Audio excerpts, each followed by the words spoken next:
Inside these walls of San Quentin Penitentiary are perhaps three of the most well-known prisoners in recent history. They're called the Soledad brothers. And not too far from here, in another penal institution, is Professor Angela Davis, who has also been in the public eye. Of the 23,900 prisoners in California's 12 state prisons, 30% of them are black. Nationally, there are about 400,000 inmates, and close to 1/3 are non-white. In an effort to shed some light on how black people are affected by the correctional and judicial institutions, Black Journal spoke to those involved with Angela Davis and the Soledad brothers, inmates in San Quentin and Soledad prisons, and lawyers, families, and friends of some of those who consider themselves political prisoners. Substantiation for what goes on in a prison is very difficult. This is not a vindication of what has taken place, and this is not a vindication of crime per se. It is an attempt to find out what the penal institution and the correctional systems as an institution are doing to rehabilitate those that society has judged to be wrong.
Angela Davis, labeled by the press a black militant female communist, worked actively to free the Soledad brothers and what she felt were other black political prisoners.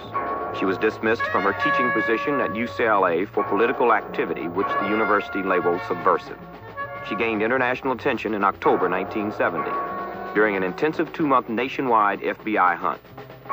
She was arrested and charged with murder, kidnapping, and allegedly conspiring with 17-year-old Jonathan Jackson to purchase guns for use in a California courthouse shootout in which Jackson and 3 others were killed. The courts refused bail amid protests from thousands who rallied to her defense, shouting of her innocence and chanting, "Free Angela." The signs of a conspiracy are cropping up. A conspiracy whose present goal appears to be the destruction of the very possibility of education in the state. Now, I think it's significant, as I said before, that the Regents chose me as a target of their attack. I think it's symbolic, because black members of the Communist Party are far from being the only black people who are beginning to see that this society must be thoroughly transformed if we're going to solve these basic problems. All over the country, black people, Chicanos, white people, everybody, I think, is waking up to this. I think we have to establish some priorities.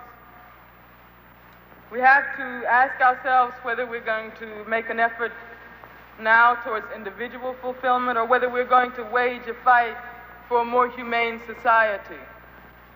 Whether we're going to create a strong defensive against what may very well become an era of fascism.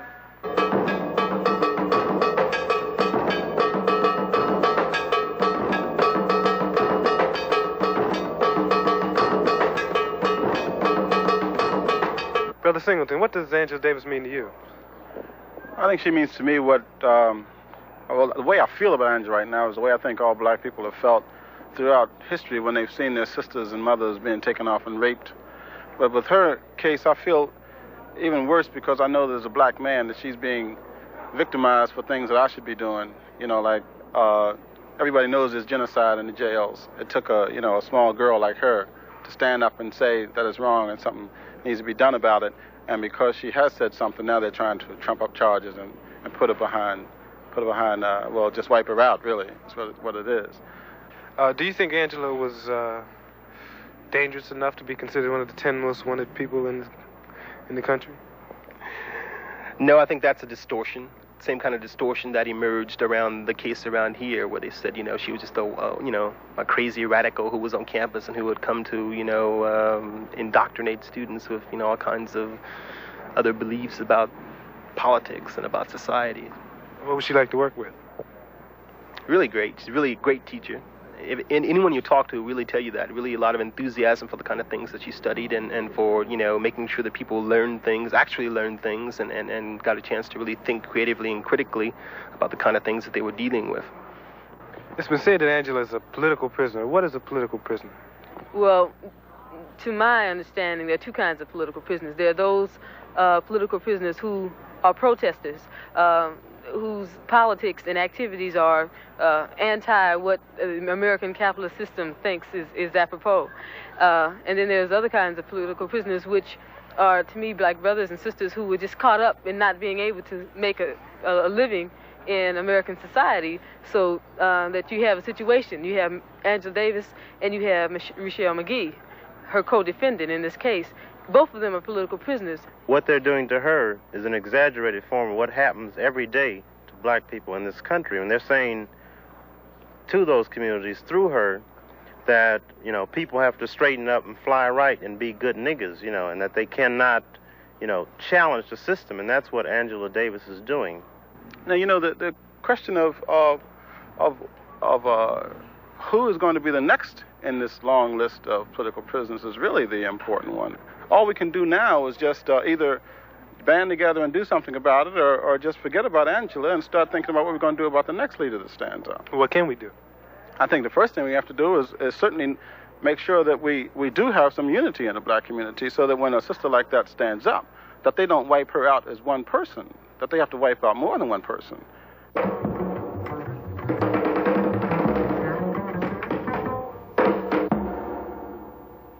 Why did she run? Yeah, that's and also, why did she stay in the country? right. Well, see, I think Angela's answered that by saying that to have given herself up at the time that the warrant was issued for her would have been tantamount to putting her head on the executioner's block. And I think what she means by that is that there was such a hysteria in this country, I mean in the whole country, but especially in California, that as soon as the events in San Rafael took place, the next thing you hear, Angela Davis buys guns, Angela Davis implicated in the San Rafael incident, and the massive headlines day after day after day. And so that her escape had to be planned day to day. And it wasn't well planned because there were no plans beforehand. And so everything that she did was done day to day. I mean, the press that was used against her, I mean, her picture was on the cover of every magazine, wanted posters. I mean, and like putting her on the 10 most wanted list was like a license for any crazed racist to shoot her on sight. And I'm sure that they would have accepted that had that happened. There would have been no outcry if somebody had shot her, and there just was no way for her to escape. Angela is indeed a symbol. When the President of the United States goes on nationwide television before, 22 million people, and after signing the crime control bill and handing it to Hoover and to Mitchell and says, let this serve as a warning to Angela Davis and all other terrorists. When the President of the United States, virtually convicts somebody with one sentence before they're even tried, I think you begin to understand what she means. She threatens their whole way of life, their whole profit motive, their determination to continue the war in Vietnam and to continue killing black people. Some people represent the struggle physically, and others represent it vocally. Angela Davis is a spokeswoman for the struggle. Therefore, whatever she does is more emphasized than what the average person would do. And Angela Davis is not only a person, again, she's a principle and an image that black people use and emulate and can hold up in some esteem as an example of black womanhood. Well, do you agree that the image that Angela Davis projects should be esteemed by other black women? The image that she projects as a revolutionary in the sense of wanting to perpetuate and promote change, I think is good. The only thing that I disagree with is that the use of a foreign ideology. And when I say foreign ideology, what I'm talking about is a commitment to communism. Communism and people like myself or Angela who joined the Communist Party, I think basically what we're doing is we're saying that the system is rotten at its core, that the system itself has to be changed, that we, while we fight for the immediate needs of the people constantly and continually, better housing, the end of police brutality, stopping the depression level of unemployment in the black community, that while we continue to do those kinds of things, we do know, in fact, that the system itself creates those conditions, and that the changing of those conditions basically means establishing a socialist society. And that's what I think we're talking about when we say we are communists. And we're also saying that we think we need a party that is partisan to stopping those conditions, that a party that organizes other people in order to change the society. You can't talk about a political struggle until you have first given people a value system from which to operate. So we're saying the first struggle is a struggle to win the minds of the people. And to win the minds of the people, that has to be done through a value system, through a total lifestyle, a total ideology that has to be developed by that people in order to liberate themselves. Talking about that left-wing takeover, or white people co-opting our leaders or co-opting our images, I think the case of Bobby Seale is an exemplary one, in that in the beginning there was the Chicago 8, and all of a sudden it became the Chicago 7. And it just so happened that the Chicago 7 were all white boys. And shall we say, they gained their fame at the expense of Bobby Seale. Matter of fact, I saw a book just the other day by Abby Hoffman. And the title of the book said, Chicago 8. Now the 8 was crossed out. And over top of the 8, they had 7. And a picture of Bobby Seale gagged and bound in the courtroom. Now to me, that is like exactly what it's all about. It's all about co-opting your people, co-opting your leaders when you do not have an ideology that you develop and that fits your particular situation. So when people talk about communism, like I said before, that's just another ism that was created and written by white boys who were neither concerned about nor understood the problems of black people. Beyond everything, she's still my sister, and I want her to survive. When dealing with Angela, we must take under consideration another brother here that needs the help of the community awful bad, and that's Rachel McGee. It seems like all of the attention has been focused just on Angela, which she's a beautiful sister, and she has attorneys from all corners of the world, But I think it's time that the community really look at a true revolutionary and someone that was trying to do something for black people as a whole, and not only for black people, but for other oppressed people of the world, to show them what the system is made of. And I think that the community should come to his aid. Also, what we are forgetting about is Bobby Seale. Bobby Seale is fighting for his life back on the East Coast. Nobody even mentioning him no more. They forgot about him. The brothers in prison, period. We all held down, you understand? In other words, we all political prisoners.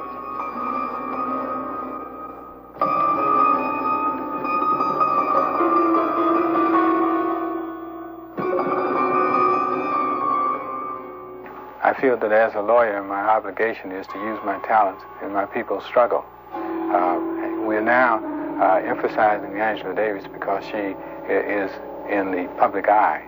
She's gaining a lot of attention through media, and because of the drama connected with the events. You have a legal right to buy guns. The only requirement is that you comply with the applicable state and federal laws. She complied with those laws. There's no law against supporting the Soledad brothers. There's no law against petitioning, picketing, and speaking about the injustices to all black political prisoners throughout the United States. As a matter of fact, you have a constitutional right to do that. I mean, there's no reason why every man who goes to court couldn't have a lawyer of his choice, a lawyer who's competent. There's no reason why a man has to remain in jail because he's unable to post bond. There's no reason why a man should go to trial in a court of law when he has not had the benefit of an investigation by trained investigators, or he hasn't had access to scientific and expert advice in his defense. But it's a conscious political decision not for people not to have that.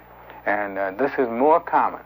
It's more regular, more routine when it comes to black people. Therefore, all black people, wherever they are, whatever their crimes, even crimes against other blacks, they are political prisoners. Because the political system has dealt with them differently than it has dealt with whites. Whites get the benefit of every law, every loophole. Whites get the benefit of being judged by their peers, by other white people. Blacks don't get that benefit of any such jury trial. Jury trial is almost a cinch to result in the conviction of a black person. Judges send people to prison. They've never been to prison in their life. Send a man to prison for 20 years and have no idea what a prison looks like, and perhaps don't care. And judges who are supposed to be the guardians of the law are out golfing, work 2 days a week, sometimes work 2 or 3 hours a day, and things of that sort. We could get rid of all that and have courts that actually take place in the community. For example, in a large housing project in Chicago. Chicago is a good example because it looks as though they must have 11 miles of projects in Chicago. Why should they have to go downtown to the Cook County courthouse for justice? Why can't the people in the housing project have their own court and decide who should be fined for assault and battery, who should be fined for stealing radio or television, or who should be fined, or who should be punished, and what the punishment should be for urinating in the hallways and things that people do? I mean, why should this judicial power that rightly belongs to the people be administered solely from one location downtown in the Cook County courthouse or in some precinct courthouse? I mean, why can't the people themselves administer this power?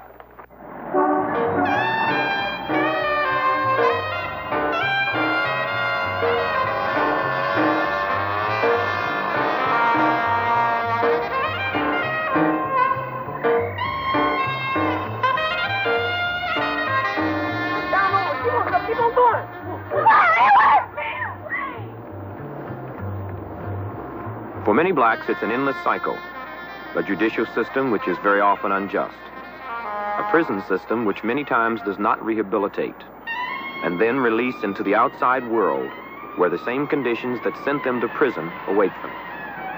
In some areas of this country, as many as 75% of former prisoners end up in prison again. The 7-Step Foundation, an organization founded by ex-convicts to help keep themselves and other ex-convicts out of jail, also brings attention to conditions inside prison. There are quite a number of problems. I'd say the main problem would be discrimination and racism, and the fact that there are no real rehabilitational type factors involved inside the penal institutions. In other words, you go to eat at a certain time. They provide you with clean laundry. You're told to get up, stand up, line up, shut up, and lock up. This is social regimentation. Say, take a person out of society and you ship them off 20 or 30 miles away from where they're accustomed to living, and they're involved in this social regimentation. Then you release them with the hope that they've been rehabilitated and they can come out and become useful and decent citizens of our community, which is an impossibility. Prison guards have been known to make homosexuals out of young men. They'll put them in a cell with a known homosexual maker, and the young man has to fight for himself. And many times he might end up killing the person, or he might be killed himself. This is the type of tyranny and intimidation that goes on inside prison. Ken, what prison were you in? I was in San Quentin, Soledad, and Chino. You hear that San Quentin is the hellhole, so to speak, of the California correctional system, but basically and actually it isn't. Soledad is. It's a place that everything is inside. It's all built off of a long hall, and the hall is so long that you stand at one end and you can't even see the other end, and they have wings off of it. And there's 3,000 men there, and they don't have to go outside for anything, and they're all there on each other's nerves.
Well, the Soledad brothers' case in the prison itself probably can be said to have started on January 13, 1970. At that time, for the first time in months, they decided that they would put both black and white prisoners together in a small exercise yard. This had not occurred for many, many, many months. And they turned them out after skin searching each of these men to make absolutely certain they had no weapons of any kind, one at a time, one white, one black, one white, one black, into a small exercise yard. Prior to that time, they had posted on the wall the guard in the prison who was the most expert marksman. He had a high-powered rifle. And the very thing that anyone could have anticipated did happen. Some kind of a scuffle broke out. He fired 4 times. At the end, one white had been nicked with a bullet. 3 black men were dead. The district attorney very shortly thereafter announced that he was sure a grand jury would find it was justifiable homicide, and sure enough, it took exactly 3 days for a jury to come out with that kind of a conclusion. That news of the grand jury decision that it was justifiable homicide and no action would be taken against the guard came out over the radio and television and into the prison. And approximately 30 minutes later, this guard was found dead, for which the Soledad brothers have been accused of murder. Now, the interesting thing is that the prison immediately tabbed it a retaliatory act and said that it was in retaliation for the murder of the 3 blacks. Now, following that, several months later, in July, yet another guard was killed, and now there are 7 more blacks that have been charged, and they've been charged with killing this guard. Again, the prison has tabbed this a retaliatory act. How are the Soledad brothers political prisoners? They have been very active in the liberation struggle of black people. They believe black people to be among other peoples oppressed in this country and have actively worked towards their liberation. So, like George Jackson, one of the Soledad 3 brothers, each time he goes up before the parole board, he is denied for no reason. But this has been because of his political activity, which he has continued inside the prison.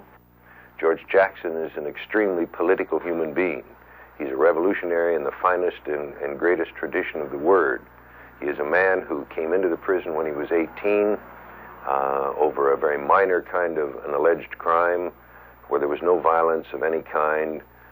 His parents hired a lawyer who told him to plead guilty after talking with him about 10 minutes, said he would get him a light sentence. George wound up in the state penitentiary rather than in a county jail with a, in fact, light sentence. He's been there 10 years. The other 2 men are 2 men who have not been in prison as long. They're fine men. Fleta Drumgo was due to go before a parole board in May, and with every expectation that he would have a parole date set and he would be released. John Clouchet actually had a parole date set, and he was to be released in April. This incident having started January of 1970. These three men are very solid, they're very solidly together, and they're all totally innocent.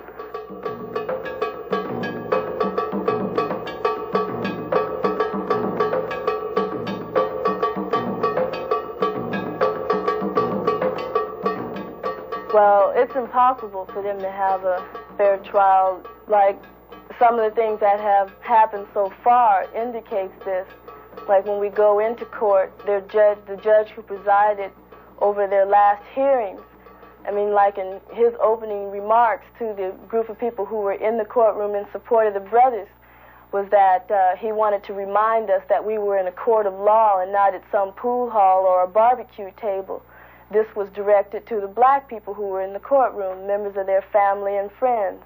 How strong is the state's case against them? Well, the state in this situation has allegedly some 12 or 13, 14 witnesses who supposedly are going to testify that these individuals committed the crime. I can assure you there are going to be a great number of others who are going to testify contra-wise, namely that they couldn't have committed the crime because it happened up on the third floor and these men were not up on the third floor. It's going to be a difficult case because there's a determination to see that they are convicted. What kind of things are being done to see that they're convicted? Well, one of the problems that we've run into as far as the case itself is concerned is that immediately following the charge being brought against these three men, many of the prisoners that were in the wing where this alleged crime occurred were moved to other prisons throughout the state of California. This makes it very difficult because we have to travel throughout the state and try to contact these individuals and find out what they do know and what evidence that they can give as far as the case is concerned. You were at Soledad when the three prisoners were killed in the courtyard. What kind of conditions existed at that time? Mainly what created that incident was social attitudes, you know, that certain type of correctional officer has that's employed there in Soledad. And they're dealing with angry young men that, well, to give you an example, you cage a lion and you start poking at him with a stick, he eventually is going to growl back at you and try to attack you. And in there you're dealing with human beings. And it was a situation that it was inevitable, that it happened and it's going to happen again too. Train 15144, train 15144, lock Shelton 1872, lock Shelton 1872. Bracket 27295, bracket 27295, Cooper 83, 710, Cooper 83, 710. Latimer 88, 9795, 88, 979. Briar 633, 44, Briar 633, 44, What type of things are needed? You know, what type of things you think are needed within the prison in terms of reform? Well, I think personally, man, that they should have some type of people from the streets, man, to come in, man, constantly, man, because they subjected you to all type of madness, you know what I mean? To where, like, when I was in the hole, I just got the hole. I did 17 months over there, and there wasn't no toilet, no nothing in the nothing in the cells, you know what I mean? There was defecation on the tiers, you know what I mean? And you just stayed over there. You shower once a week, you know what I mean? You ain't got no hot and cold water in your cell, nothing but cold water. What are you here for, Jack? I'm here for robbery. How long have you been here? I've been in San Quentin 20 months now. How long are you going to be here? I think about another 2 years. What you going to do when you get out? Well, I'm going to try to go out and help my people, you know. That's what I'm trying to do now in here. How do you spend your day here? I work in the gymnasium, you know. I just sweep, mop, you know, lift weights, recreation things. You're not taking any trade? No, well, I was told when I first got up here that I was dangerous and I was militant and they didn't want to let me in any kind of trade. So I stayed locked down for about 6 months when I first got up here. And then they finally let me get a job in the gym. They told me I couldn't get anything else. They told me the bakery had a year waiting list. So I went to board, and board, you know, they're going to let me get a transfer now. But it's cold up here, bro. You know, I mean, you get no press all kind of ways. Every step we try to make to advance ourselves is contrary to them. We racist. You know, we revolutionaries because of what we believe. And, I mean, what they're trying to do is stomp out our beliefs. You know, they don't want us to advance no kind of way. What kind of changes you want to see inside the prison? I want to see the whole thing change. I mean, the whole administration. I think they should get people who are qualified to work here. I mean, people with college educations who can understand people. more brothers. I mean, it's a cutback. We just had a state meeting. It's a cutback on our black counselors now, who's supposed to come in and counsel us, you know. It's a cutback on our legal materials. It's a cutback on everything. What about you, brother? Well, see, it's all type of forms of intimidation that they use against people here to repress their ideas and thoughts, just for thinking.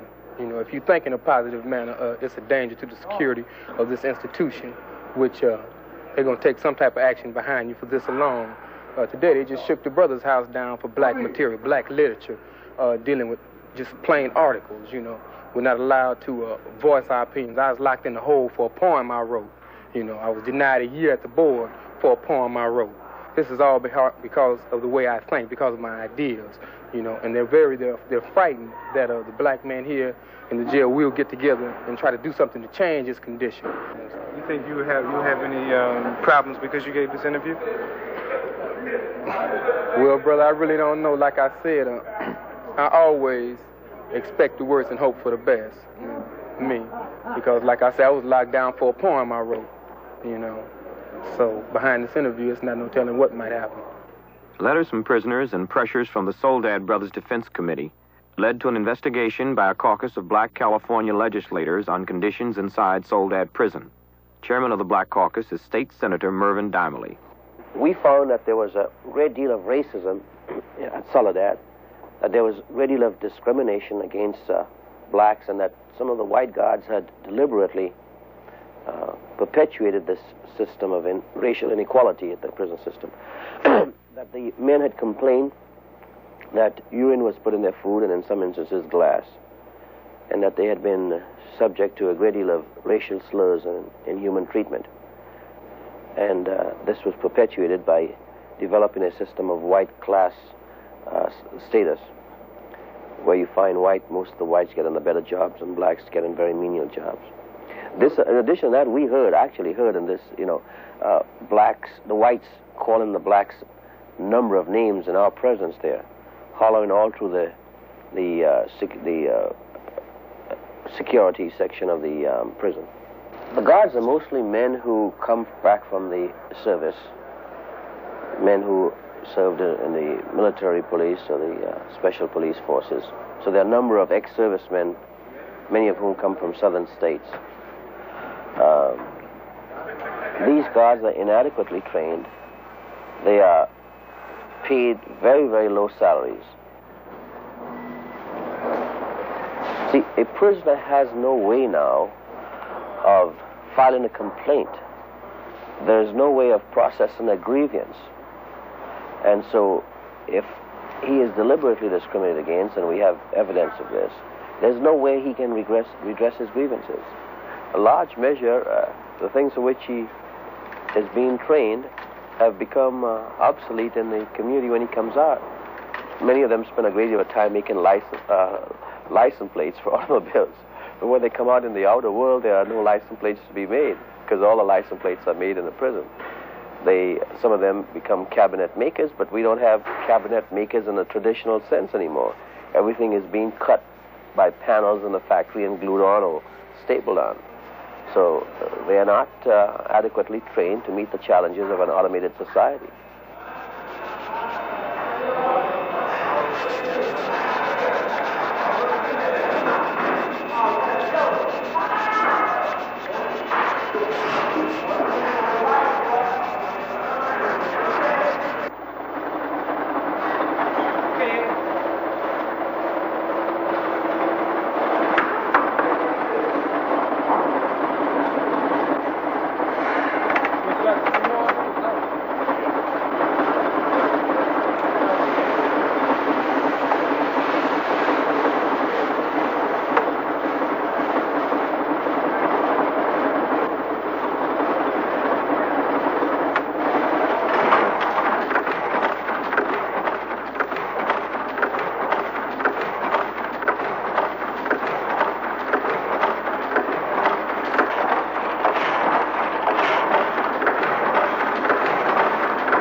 Attempts have the state made to correct some of the problems in the prisons, men and women's prisons?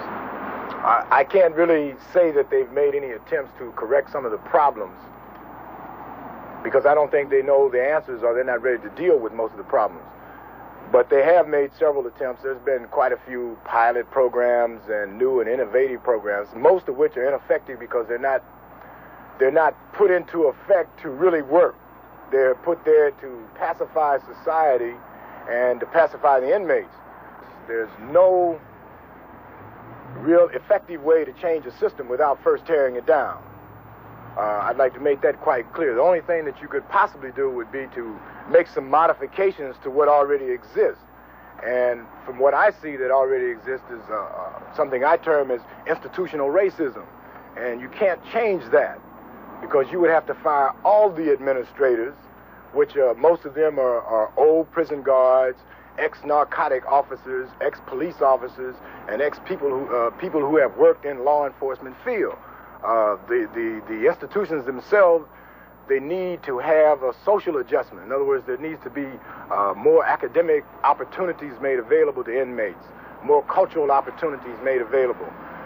The prisons themselves, walls are built for two purposes. One, to keep people who are inside, inside, and keep those who are outside, outside. How long you been here? I've been in San Quentin for about 5 years. How long you going to be here? I don't know. What you in for? Armed robbery. What type of changes would you like to see inside the prison? I'd like to see it, this prison system here totally eradicated. This thing they have going here as a prison is a concentration camp, man. That's all I see it as. They got blacks coming in here for petties with a pry, for spitting on the sidewalk. I mean, half the brothers in here, man, are in here because they're poor. This is the only reason that they're in the penitentiary. If they had some money, were able to acquire legal aid or something, they wouldn't be in the pen in the first place, Like myself, half of us got railroaded here, didn't know what we was doing, made little old funny deals with the DAs and everything, and ended up in the pen,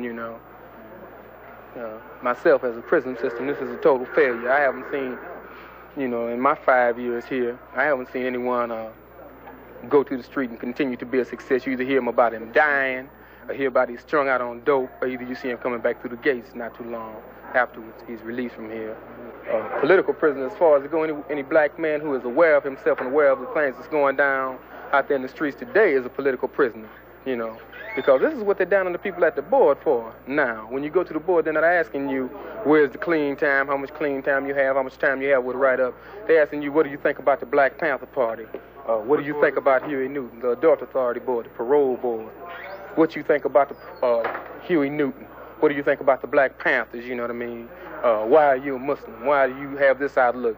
Do you advocate killing white people? And all this stuff like this here, all the, right. All the questions they ask you have a political tinge and hue to them, This is all. Everybody here who's aware of itself it's a farce, man, All this. That's all I see, man, is oppression, That's all I see, another form of genocide. That's all I see. How does the California Adult Authority relate to all this? What is it? The California Adult, pardon me.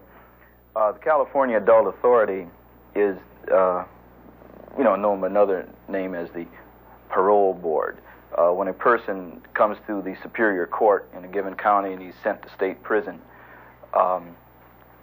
then the Adult Authority has the final say as to how long that person is going to remain in prison or whether he's going to get a parole.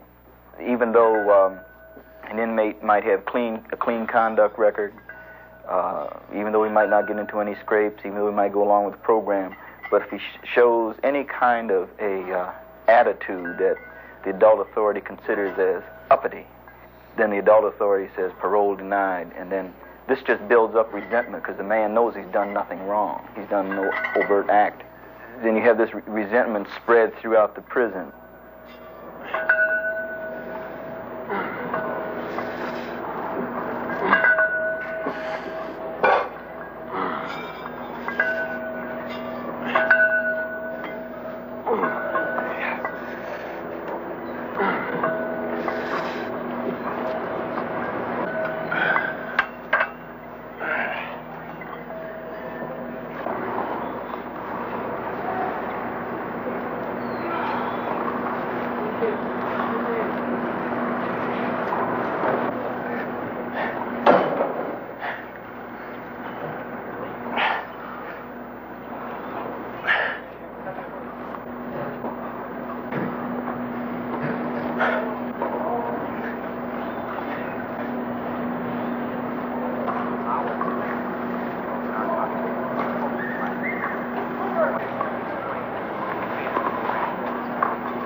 Mrs. Jackson, how long has your son been in prison?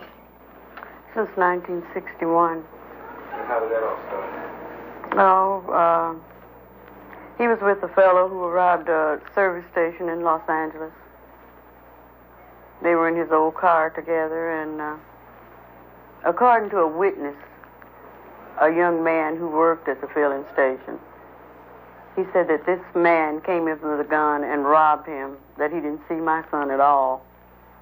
This witness was at the courthouse the morning that they had the trial, the so-called trial, the hearing, the morning that the judge sent him to state prison with an indeterminate sentence. You know, that means that he can go there and stay 12 years before they decide how long they want to sentence him to stay. In the meantime, he's waiting there for the board to decide the number of years they want him to stay in prison. I know once I was lucky enough to talk to a counselor at San Quentin who happened to be a black man, and he told me that my son spoke out too much in his own defense, and if he would learn to keep quiet more and just be humble when he went before the board, take everything they accused him of and not say anything back, that he would be better off. But I don't see how a person can be better off making a dog of themselves or bowing down to anybody. And I think that people, I didn't raise them in the way where you could accuse them of something, and if they were guilty or not, they just take it. I think every man should have the right to stand up and defend himself. I don't think that should be a privilege only reserved for white people. I think black people should have it too. I have talked to prisoners who've come from San Quentin and Soledad and Tracy, who said that my son taught them how to read. And so I said, well, maybe if he has been in prison for 10 years and he's labeled an animal, he has done some good in this world. And that's the only consolation I can have right now, that he has tried to help his fellow man, even at the risk and the cost of his own life, and staying in prison so long.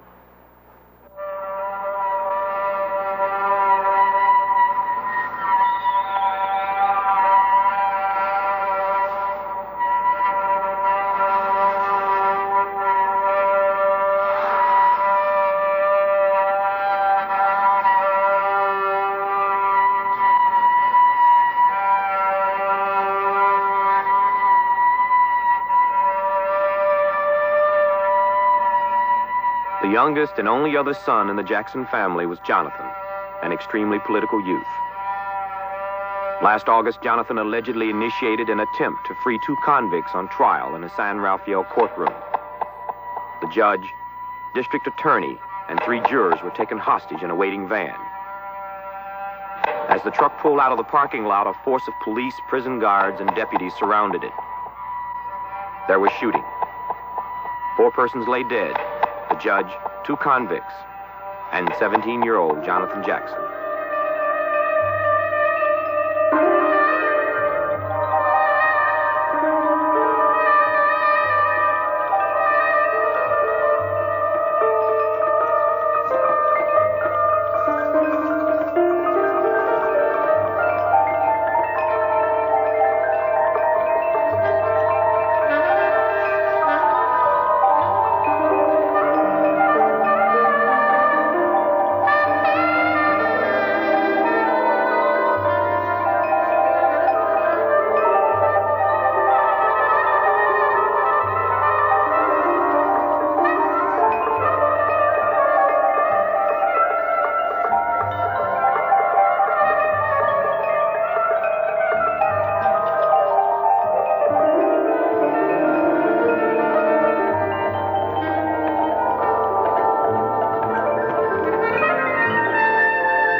Jonathan,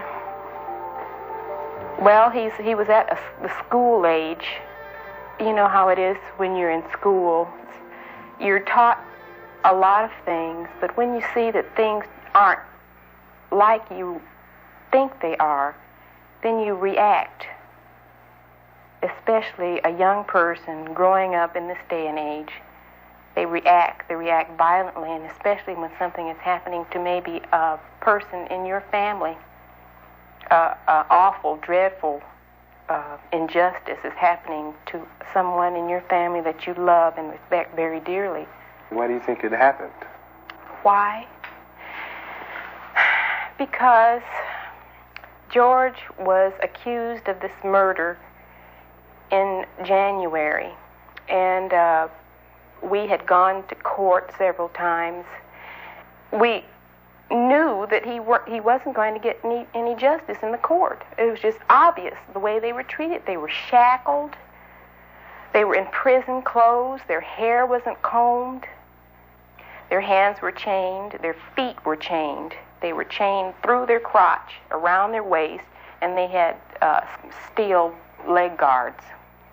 When my son Jonathan was murdered over in San Marin, Marin County or wherever it is, I took him to Illinois to bury him.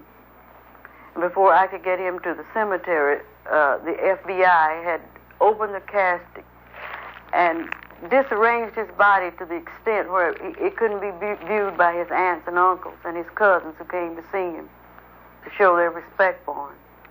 Why did they do that? I don't know why they did it, unless they were looking for Angela Davis in the casket. And that's another thing I resent about this whole thing. I resent that this country thinks so little of its black male citizens that they have to say that a woman tells a man what to do. I believe my son was a man. He was 17, and I think he was a better man than a lot of people who lived to be 90. I knew my son better than anybody. And I know that he wouldn't let anybody tell him what to do unless he wanted to do it himself. And I know he wouldn't let any woman tell him what to do. That I know. And I'm tired of reading the accounts of what he was thinking and how he wanted to commit suicide and all these things. I'm tired of reading about it. I'm tired of people telling what he was when people didn't even know him. How do they know what he was? He was a gentle person. He was always gentle and kind. And he liked people. And he never felt that people didn't like him. That was the sad part. He always felt that people liked him, and he knew when he ran into anybody who didn't, it really upset him. And he loved his family, and it always upset him because that George wasn't around. For 10 years of his life, since he was 6, he hadn't The only seen view George that he outside. saw of his brother was behind bars or in some waiting room with crowds of other people around. And to have to grow up like that, a male child have to grow up like that, it's terrible.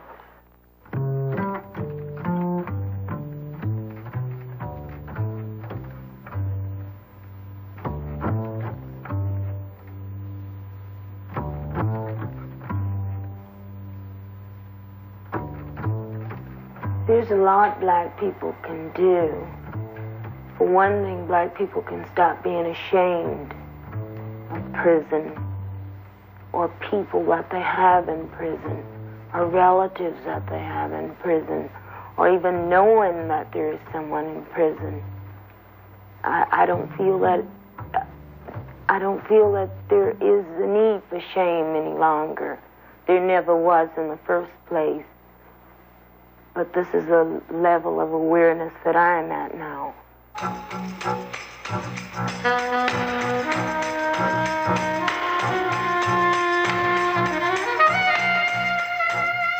None of us are free. No black person in this country is free. We're still in prison. We're in economic prisons. We're in educational prisons. We're in environmental prisons. I mean, the housing that we're forced to live in. You know, we cannot forget the brothers who are in prisons. We cannot forget those who are still caught up in rat-infested ghettos. We have to use all our resources that we can, financial, influential, just showing our concern. Because this country thinks of us as being black first, before it thinks of us as being human beings, before it thinks of us as being Americans.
Self-Advancement Through Education, or SATE, is an organization formed by brothers in San Quentin who willingly spoke of conditions inside that institution, in spite of fears of reprisals.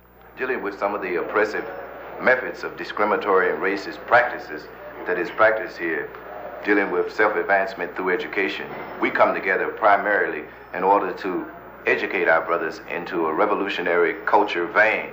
It's because this educational system, if we did want it to participate, they won't let us participate because it's discriminatory and it's racist. And then we can go on into many details and explain this to you, which I like that. One of the specific problems we're concerned with at the moment in here, which is I think most black organizations are concerned with on the streets, is that of trying to bring about a form of operational unity among all black people. In other words, a form of a united front. We're trying to get rid of the tokenism that is involved here. We're trying to be more relevant and stop trying to fool ourselves into thinking we can go back out in the society and become a part of something that is crumbling. We want the support of all the black businessmen out there, of the lawyers, of anyone who's in a position of expertise to come in here and check things out. Brothers are getting arbitrarily harassed on the yard every day. They're taken to the holes, you understand? Our haircuts, you understand me? They complain about our hair, you know, things of this nature. We can't have literature. We can't support our brothers. We can't say black power right on, you know. We can't relate to our own lifestyles within the penitentiary. We have to relate to some automatic prison robot. You see? We can't even buy black products from the canteen. We got to sit back and suffer with VO5 and suntan lotion. Brothers, we don't need no suntan lotion. What we need is black products. They took brothers to the hole for saluting George Jackson. You see? Took him to the hole, man, for saluting the brother when he come out in the yard to go for a visit. And these are the things that's happening to us, man. And our people out there, man, they don't even relate to this, man. You know? For instance, like when a man sits back and tells you that you cannot have a natural comb, that you cannot grow your hair, the first thing he's telling you is that you don't even exist to him. You see what I mean? So if you don't even exist, and you ask yourself the question, what are you doing here in the pen? So what are our people doing to alleviate this whole situation, period? Like a lot of people out there are in positions to, if not do something, at least investigate this matter and make these things known and carry these things throughout the community so that people will understand that people in here have relegated themselves past the so-called criminal point, shall we call it. In other words, like the whole question of criminality, like in the brother Ruchell McGee's case. Now this brother was given life for a so-called $10 robbery and a kidnap. This brother's been down 7 years. You see what I'm talking about? Does $10 relegate a man to be in a position to do 7 years in the penitentiary? That is genocide in itself. You may rest assured this concrete and steel and uncooked beans. Can you dig what I'm talking about? This prison right here, this pit of hell, is not going to never kill self-advancement through education, every black man throughout this nation's idea of taking care of real righteous business. Because we know all of us brothers are fully aware that our sisters and brothers in the north and south and east and west are suffering from human dignity and self-respect. And we're definitely going to take care of that. We're prepared to. I think, concluding, the most important thing black people can do for us is to develop a massive political and legal movement to bring this system around. These are the kind of things that bring about the frustration. Satan is here for a change, either to overthrow the prison system or to cause more blood to flow within the prison. Because one thing, we're not going to tolerate it any longer. 71, there will be a change.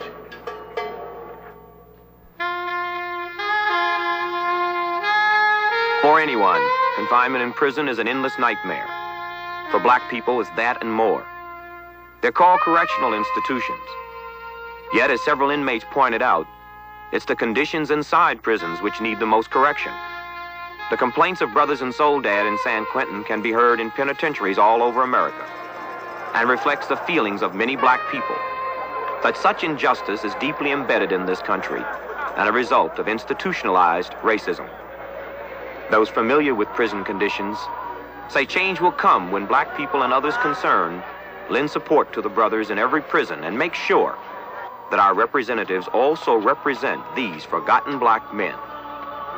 Finally, we must answer the imprisoned sisters and brothers who ask, where is justice? Now, you know, the question of